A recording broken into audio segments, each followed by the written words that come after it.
Welcome to Chaz's Lifestyle. Today we're making some delicious creamy mac and cheese.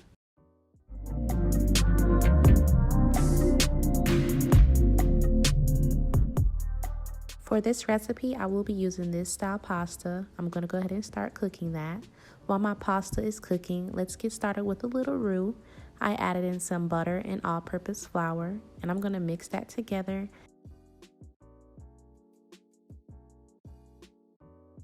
Also, all of my ingredients will be in my upcoming cookbook that will be released in a couple of weeks, so be sure to stay tuned for that. Go on my Instagram and on tablespoons.com for more information when the details post.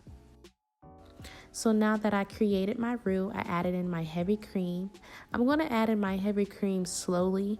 That way I can still create that smooth texture cream sauce, okay? That is the key to mac and cheese. Okay, so now that that's pretty smooth, I'm just seasoning my mac and cheese up a little bit.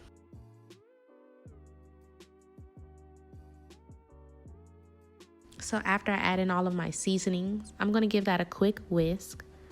And you want to whisk it in very well. That is the key also to a smooth textured sauce. Now I'm adding in the remainder of my heavy cream to loosen up my sauce a bit.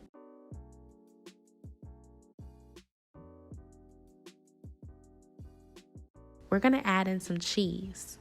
You want to make sure you have fresh grated cheese. Mix that in very well. My heat is on a medium-low. Perfect. So now I'm turning off my stove and I'm adding in that cooked pasta that we have for today. My oven is preheated on 375 as well. So let's mix that in. We're just going to fold in the pasta very well. You want to make sure each pasta noodle is covered completely, okay? Now, another tip. We're going to add in this is my secret ingredient for my mac and cheese. When I tell you, it makes this mac and cheese so creamy, so delicious. Oh yeah, this is the talk at the table. So now I'm just going to pack in my baking pan with this mac and cheese. And then we're going to bake this on 375 uncovered for about 15 to 20 minutes. And then if needed, depending on your oven, we're going to broil it on low for a couple of minutes. After that, it's all done. Now here, I'm just adding in some mozzarella cheese. That is my key to the perfect cheese pool. And it also gives it more rich flavor. After that, we're going to coat it with the rest of that shredded cheese. I'm using mild cheddar cheese. So we're basically working with 2 different cheeses today.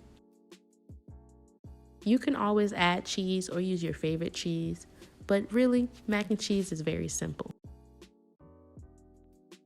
If you decide to make this recipe, don't forget, tag me on Instagram at Chaz's Cuisines. Also, if you aren't already, subscribe, come join the family. Give this a like and a comment if you enjoyed this recipe.